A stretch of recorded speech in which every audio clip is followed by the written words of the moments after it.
আপনি কি শিবলিঙ্গে চড়ানো প্রসাদ ভক্তি ভরে খেয়ে নেন? তাহলে সাবধান হয়ে যান।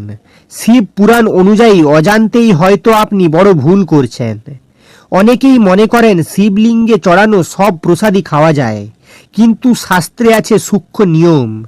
শিবের পূজায় যে সমস্ত নৈবেদ্য শিবলিঙ্গের ওপর অর্পণ করা হয়, বিশেষ করে জল, দুধ ও বিল্বপত্র, তা সরাসরি ভক্ষণ না করার নির্দেশ আছে বহু পুরাণে।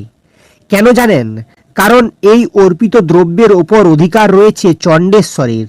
তিনি শিবের অনন্য ভক্ত ও রক্ষক। শিবলিঙ্গে নিবেদিত বস্তু প্রথমত তার অধিকারভুক্ত বলে ধরা হয়। তবে সব প্রসাদ নিষিদ্ধ নয়। যদি আলাদা পাত্রে নৈবেদ্য নিবেদন করার পরে তা প্রসাদ হিসেবে বিতরণ করা হয় এবং ভক্তি ভরে গ্রহণ করা যায়।